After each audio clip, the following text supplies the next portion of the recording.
स्वागत है मित्रों डॉक्टर टी श्री लक्ष्मी द्वारा संचालित यूट्यूब चैनल भारतीय उपन्यासों में नारी। मुसलमानों के काल में अमीर से लेकर बादशाह तक पुत्र जन्म की अधिक कामना करते थे। किसी के घर में पुत्र का जन्म होते ही दावतें होती थीं और मंगल गीत गाए जाते थे। अगर पुत्री का जन्म हो तो अशुभ माना जाता था।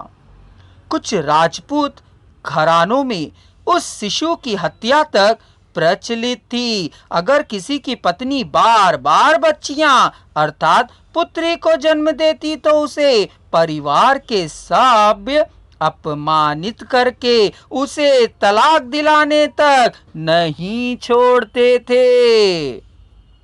अतः उन दिनों पुत्र जन्म के लिए मनौतियां किया करते थे। इतिहास अनुसार अकबर के कथन से पता चलता है कि उन्होंने पुत्र की कामना करते हुए मनौती की।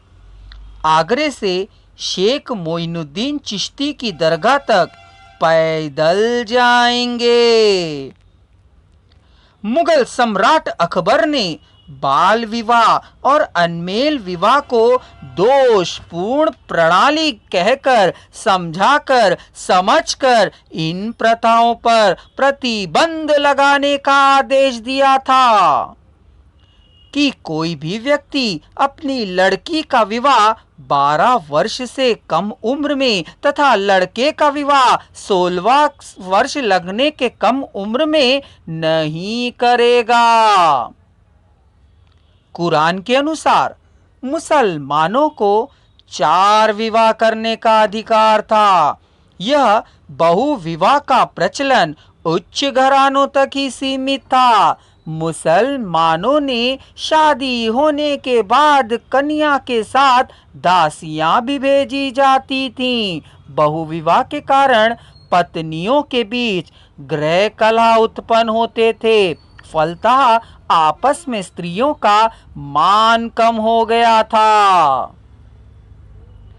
भारत में बहुविवाह का प्रचलन कम था। अकबर ने अपने शासनकाल में आदेश दिया था कि जो स्त्री बिना घूंघट या पर्दे के दिखाई देगी तो उसे वैश्यालय में पेशे को अपनाना पड़ेगा। परंतु मुगल काल की सर्वप्रथम शाही महिला नूरजहां ने पर्दा प्रथा की परंपरा तोड़ दी थी।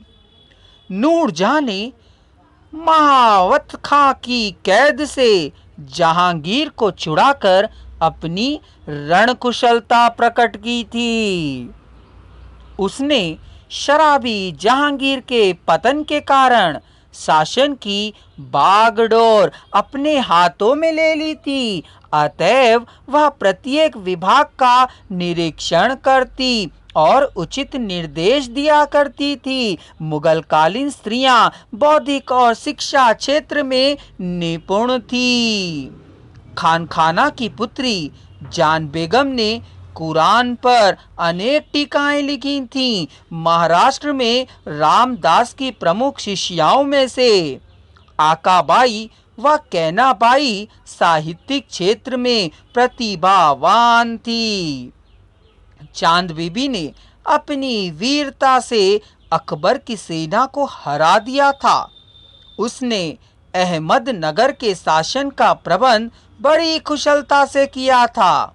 विधवा ताराबाई मोहरे ने अपने पुत्र शिवाजी द्वितीय की संरक्षिका बनकर अपने शासन के संचालन से औरंगजेब की सेना को डरा दिया था।